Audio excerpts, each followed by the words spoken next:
एक परिवार के अंदर 6 सदस्य रहते थे, लेकिन उनमें से 5 सदस्य ऐसे होते हैं जो अपने-अपने कामों पर सुबह-सुबह निकलते थे और रात को लगभग 7 या 8 बजे के आस-पास वापस आ जाते थे। और इस परिवार में सिर्फ़ एक लड़की रहती थी जिसकी उम्र लगभग 19 साल के आस-पास होती है। वो अकेली रह जाती है और सोशल मीडिया के इस युग में उस लड़की ने भी अपना करियर बनाने के लिए सोच लिया था। फ़ॉलोइंग ठीक-ठाक बढ़ने लगती है, उनकी भी रील लोगों को पसंद आने लगती है। इसी बीच में वो बहुत ज़्यादा खुश रहने लगती है। उसकी खुशी का कारण जब घर वाले पूछते हैं, परिवार के लोग, भाई-बहन, पिता, माँ-बाप, तो वो कहती है कि मैं भूत से बातें करती हूँ, भूत मुझे बहुत ज़्यादा खुश रखता है। और वक़्त जब आगे बढ़ता है तो पता चलता है कि वो लड़की प्रेग्नेंट हो जाती है और प्रेग्नेंट होने की बात भी वो घर वालों को बता देती है कि उस भूत की वजह से वो प्रेग्नेंट हो गई है। और यानी कि भूत से प्यार होता है, भूत तो प्रेग्नेंट हो जाती है। लेकिन इस प्रेम कहानी का अंत इतना दर्दनाक, इतना भयानक होगा, वो किसी ने सोचा नहीं था। जब इस घटनाक्रम को, वो इस कहानी को लोगों के सामने असली चेहरा आता है, तो लोग ये सोचकर हैरान हो जाते हैं, सोचकर परेशान हो जाते हैं कि आखिरकार उस लड़की की गलती क्या थी? उसने तो ईमानदारी से अपना काम किया था, उसके साथ ऐसा चीटिंग करने वाला दोस्त कैसे मिल गया? तो सबसे पहले आप सभी को मेरे तरफ से नमस्कार और आप सभी का मेरा यूट्यूब चैनल में स्वागत है। और अगर आप हमारे चैनल पर पहली बार हैं, तो हमारे चैनल को सब्सक्राइब कर वीडियो को लाइक ज़रूर करें, क्योंकि आपका एक लाइक से हमें बहुत मोटिवेशन मिलता है और इसी तरह हम वीडियो लाते रहते हैं। ये जो सच्ची घटना है जो मैं आपको सुनाने जा रही हूँ, ये सच्ची घटना है दरअसल बिहार प्रदेश के दरभंगा ज़िले से। दरअसल यहाँ का एक रहने वाला एक व्यक्ति है जिसका नाम शंकर लाल होता है और उसकी पत्नी के साथ वो दिल्ली की तरफ रुख करता है और वहाँ पर कुछ कमाए, अपने परिवार का भरण-पोषण करेगा। जब वह दिल्ली जाता है तो यहाँ आने के बाद वो टी स्टॉल खोल देता है, वहाँ चाय बेचा करता था और उसकी जो पत्नी होती है वो घरों में जाकर काम करना शुरू कर देती है। उसकी 2 बेटियां हो जाती है और 1 बेटा हो जाता है। बड़ी बेटी की शादी हो जाती है और बेटा और बेटी वो छोटे-छोटे होते हैं, वो साथ रहते हैं। हालाँकि उसकी जो दामाद है, वो भी आस-पास ही रहते थे। एक परिवार, खुशहाल परिवार होता है। माँ घरों में काम करने ल जाती है, पिता टी स्टॉल पे काम करने देता है, बेटा ई-रिक्शा चलाता है और जो बेटी रहती है, वो घर में ही रहती थी। और दरअसल वो बेइंतहा खुश रहती थी, सब कुछ ठीक-ठाक चल रही थी, उसकी ज़िंदगी में अच्छा चल रहा था। लेकिन 21 अक्टूबर 2024 की सुबह लगभग 4:30 बजे के आसपास वाक़या था। वो अपनी माँ को हल्का-सा सगाती हुए और वो अपनी माँ को सोई हुई थी और वो अपनी माँ को जगाती है और जल्दी ही माँ उसकी उठ जाया करती थी, लेकिन अभी वो पूरी तरह से उठी नहीं थी। माँ के माथे को चूमती है और चूम कर कहती है कि माँ, मैं थोड़ा बाहर घूम के आती हूँ, जैसे ही दिन निकलेगा, दिन निकलने पर मैं वापस आ जाऊँगी। माँ कुछ सुनती है, कुछ अनसुना कर देती है और वो अपना आराम से जैसे सोई हुई थी, माँ वैसे ही अपना सो जाती है। जब काफ़ी देर का वक़्त हो जाता है, यानी कि सूरज निकल जाता है, दिन निकल जाता है, सब अपने-अपने कामों पर चले जाते हैं, लेकिन लड़की दिखाई नहीं देती है, तो माँ परेशान हो जाती है। बेटी को फ़ोन करती है, तो बेटी का जो फ़ोन रहता है, वो उठता नहीं है, घंटी पूरी जाती है।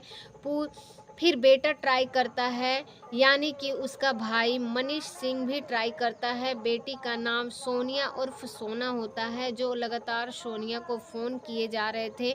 सोनिया बातचीत नहीं कर पा रही थी, घर वाले परेशान हो रहे थे, सब अपने-अपने कामों पे चले जाते हैं। दोपहर के जब 12 बजते हैं, तो उसका फ़ोन नंबर भी स्विच ऑफ हो जाता है। अब घर वालों की चिंता और ज़्यादा बढ़ जाती है। घर वाले अपने-अपने कामों से वापस लौटकर आते हैं तो आसपास के लोगों से भी पूछताछ करते हैं, आसपास के जिस के वो संपर्क में थे उनसे भी बातचीत करते हैं, लेकिन कोई भी व्यक्ति उसके बारे में कोई बताता नहीं है, कोई जानता नहीं है। उनसे भी पूछा जाता है, वो भी उनके जो दोस्त वगैरह थे उनसे भी पूछा जाता है, वो भी कुछ नहीं बताते हैं। तो घर वाले थोड़ा और ज़्यादा परेशान हो जाते हैं और रात के 7 या 8 बजे के आसपास का वाक़या होगा। नज़दीकी पुलिस स्टेशन में लोही जो होता है वहाँ पर पहुँचते हैं और जाकर बताते हैं कि उनकी जो बेटी है, जिसकी उम्र 19 साल है, 19 या 20 साल के आसपास है, वो 20 साल की लड़की अचानक से घर से निकल जाती है और नाम उसका सोनिया उर्फ सोना होता है। और कहते हैं कि साहब देख लीजिए, अब कुछ भी कोशिश कर लीजिए। घर वाले का जब लगातार परेशान हो रहे थे, घर वालों ने अपनी तरफ से तमाम कोशिशें कर सकते थे तो थाने में तहरीर ही दे देते हैं। पुलिस अपने हिसाब से जो काम कर रही थी, क्योंकि अक्सर पुलिस ऐसे मामलों को ज़्यादा गंभीरता से नहीं लेते हैं, शिकायत से थिलथिला से लेते हैं। अगर गंभीरता से लेते तो शायद ऐसी कोई घटना ना घटे, लेकिन घर वाले की चिंता इसीलिए लगातार बढ़ रही थी क्योंकि उनकी जो बेटी थी कभी इससे पहले इतनी देर तक के लिए गायब नहीं हुई थी। 23 अक्टूबर 2024 को दोपहर के लगभग 2 बजे के आसपास का वक्त होता होगा। पश्चिम बिहार थाने से उसके भाई सोनिया उर्फ सोना के भाई इस मनीष सिंह को फ़ोन पहुंचता है। वो पुलिस कहती है कि तुम्हें थाने आना पड़ेगा और थाने आने के बाद तुमसे कुछ ज़रूरी बात करना है। अब जो रिपोर्ट लिखवाई है वो तहरीर दी गई थी, वो नांगलोई थाने में दी गई थी, लेकिन पश्चिम बिहार थाने से फ़ोन आता है और वो तो आखिरकार वो सोचने पर मजबूर हो जाता है, करे तो क्या करे। दरअसल थाने में जाकर जब देखता है तो सामने एक लड़का है, संजू उर्फ सलीम, साथ ही उसका एक दोस्त होता है पंकज, जो सामने बैठे हुए थे। और इन्हें देखकर मनीष थोड़ा परेशान हो जाता है, सोचने पर मजबूर हो जाता है कि इस थाने में क्या कर रहे हैं। दरअसल कुछ ही घंटों ही पहले की बात है, पश्चिम बिहार का ही एक पार्क लगता है। पार्क में ही ये लड़के दोनों बैठे हुए थे जिनका नाम सलीम और पंकज होता है। उनके पास एक बिना नंबर का फ़ोन प्लेट की बाइक खड़ी हुई थी। उनसे पूछा जाता है कि वो सही से बातचीत नहीं कर पा रहे थे, लेकिन पुलिस को देखकर एकदम घबराने लगता है। और जब घबराने लगता है तो पुलिस वालों ने उन दोनों को पकड़ा और पकड़कर थाने लेकर आते हैं और उनसे पूछा जाता है, बार बार पूछा जाता है, तुम्हारी घबरा की असली वजह क्या है। सलीम और जो पंकज होता है वो बताने में असमर्थ हो रहा था, लेकिन जब पुलिस सख्ती से पूछताछ करता है तो वो फिर सोनिया और सोना के बारे में जिक्र कर देते हैं।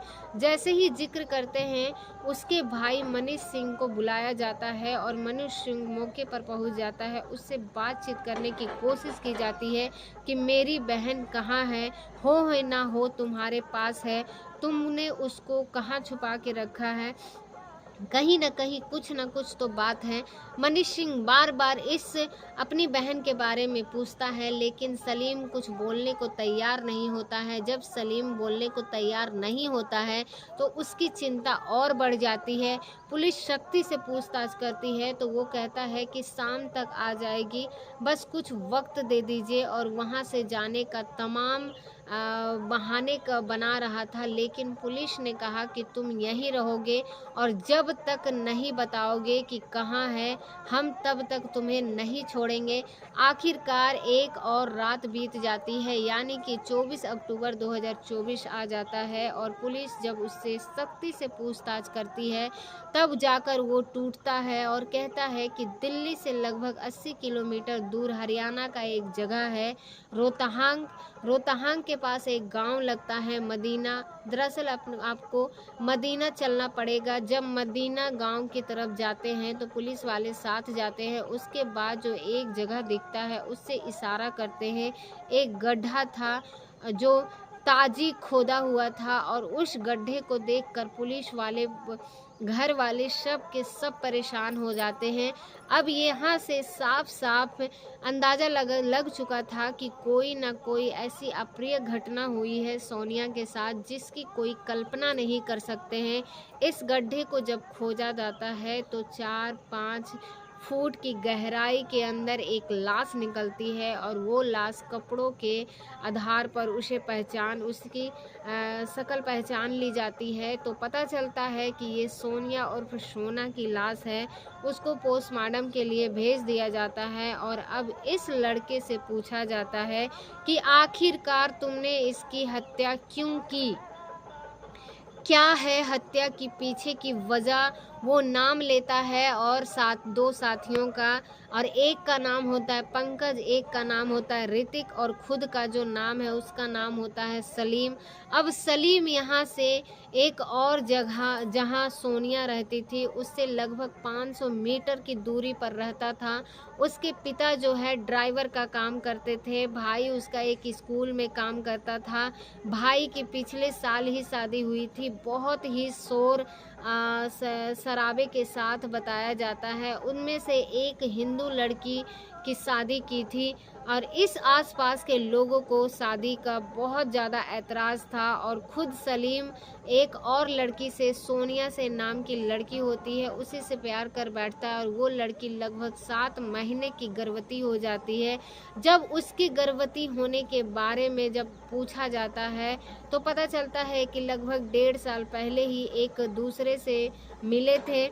दोनों एक दूसरे से प्यार कर बैठते हैं और जब बहुत ज़्यादा प्यार हो जाता है तो एक दूसरे से मिला करते थे।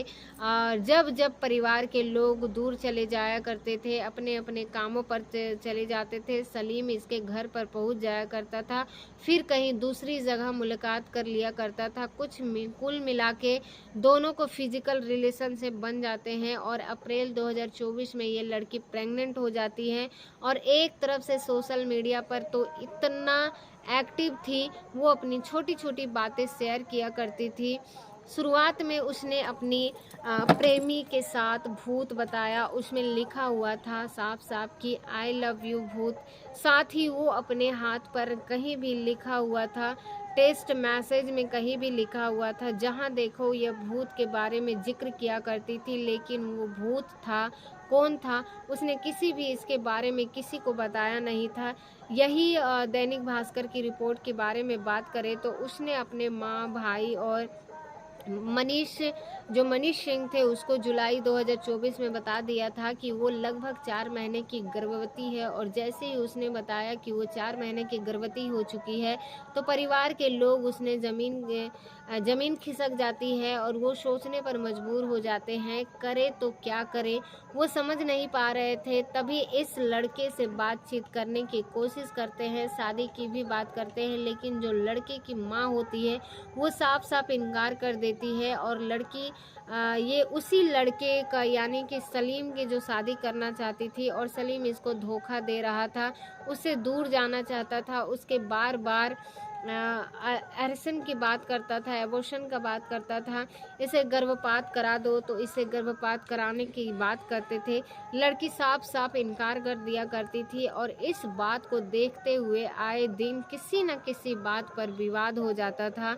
हालांकि लड़की ने कभी समाज को या फिर अपने इंस्टाग्राम 2 अक्टूबर 2024 की सुबह की बात, उसे किसी बहाने से बुलाया जाता है और बहाने से बुलाने के बाद उस लड़की को जब लेकर जाते हैं तो पहले ये तीनों बैठकर दोस्त शराब पीते हैं और इसमें सलीम, पंकज और ऋतिक शराब पीने के बाद अपने उस दोस्त से जो कहीं दूर यानी कि हरियाणा के रोहतक के एक जो गांव होता है मदीना, उसके जंगल में लेकर जाते हैं और उस पर नशे में होते हैं और वो उस लड़की को बहुत बुरी तरह से मारा जाता है, पीटा जाता है। और मार पीटने के बाद इस बात से पता चलती है कि जब लड़की की पोस्टमार्टम रिपोर्ट आती है तो पोस्टमार्टम रिपोर्ट से पता चलता है कि उसकी पसलियाँ टूटी हुई थी, साथ ही उसकी जो कमर थी वो भी टूटी हुई थी और पीठ पर भी उसके डंडों के निशान थे, साथ ही उसके गला घोंटकर मारा गया था। अगर गला घोंटकर उसकी हत्या कर दी गई थी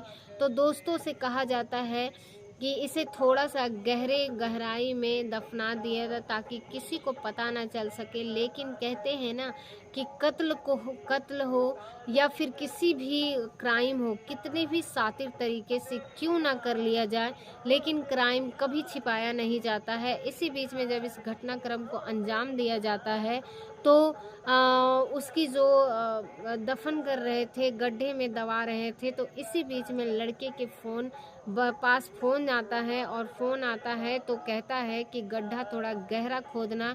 इस बात का सामने वाला व्यक्ति सुन भी लेता है और तभी से शक ज़ाहिर होने लगता है। सोनिया अगर गायब हुई थी तो उसमें गायब करने में सलीम का ही हाथ था, ये भी परिवार के लोग दावा कर रहे थे। सलीम ने कभी अपना असली नाम बताया ही नहीं। संजू के नाम से मुलाकात हुआ करता था और संजू के नाम से मिलता था। उन्हें अगर ये पता होता कि अपनी बेटी इर्द-गिर्द कभी भी इसे भटकने नहीं देते, लेकिन कुछ झूठ बोलकर एक दोस्ती बनाई और दोस्ती फिर प्यार में बदली और उसके बाद फिर उस लड़की को प्रेग्नेंट कर दिया।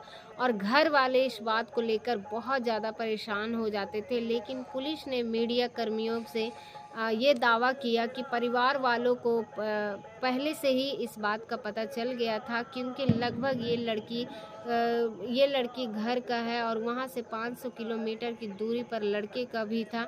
इस बात को लेकर लड़की की माँ और लड़के की माँ सुन भी लेती है। लड़की की माँ साफ इनकार कर दिया करती थी, क्योंकि वो किसी भी कीमत पर शादी के लिए तैयार नहीं होती है। और शादी नहीं होने के पीछे की वजह यह थी क्योंकि बड़े लड़के ने भी एक हिंदू लड़की से शादी की थी और उसको इस बात को लेकर काफ़ी घर में बवाल हुआ था। और इसमें हालांकि पुलिस ने इन्हीं तीनों आरोपियों को गिरफ्तार कर लिया जिन्होंने हत्याकांड को अंजाम दिया था। लेकिन लड़की को, सोनिया को, सोना जो होती है, उस लड़के को बेइंतहा प्यार करती थी और मोहब्बत करती थी। उसकी मोहब्बत का बात इस बात से भी देखी जा सकती है क्योंकि उसने अपनी मन में उसके प्रति कितनी नफरत चल रही थी होगी, इस बात का अंदाज़ा लगाया जा सकता है। जिस तरह से पोस्टमार्टम रिपोर्ट आती है उससे पता चलता है कि लड़की की पसलियाँ टूटी हुई थी, कमर टूटी हुई थी, पीठ टूटी हुई थी, डंडों का निशान थे। तो शायद भविष्य की जो वो जिंदगी है वो लड़के की सलाखों के पीछे गुजरेगी और वो कई तरह के एक संदेश भी देंगे जाती है। कहानी के इस तरह के कदम उठाने से पहले कई और सोचने की ज़रूरत है, ताकि परिवार वालों की मर्ज़ी से अगर ये रिश्ते बनाए जाते हैं तो ज़्यादा बेहतर होगा और इस तरह के रिश्ते कभी कामयाब भी नहीं होते हैं। दोस्तों, इस पूरे घटनाक्रम को सुनाने का उद्देश्य मेरा किसी को परेशान करना नहीं, किसी को दिल दुखाना नहीं, बल्कि आपको जागरूक करना है, आपको सचेत करना है। और अगर आपको मेरी वीडियो अच्छी लगी होगी एक लाइक ज़रूर कीजिएगा और अब कमेंट बॉक्स में आप अपनी राय भी दे सकते हैं। मिलते हैं अगले वीडियो में, तब तक के लिए हमारे वीडियो को वॉच करने के लिए आप सभी लोगों का बहुत बहुत धन्यवाद।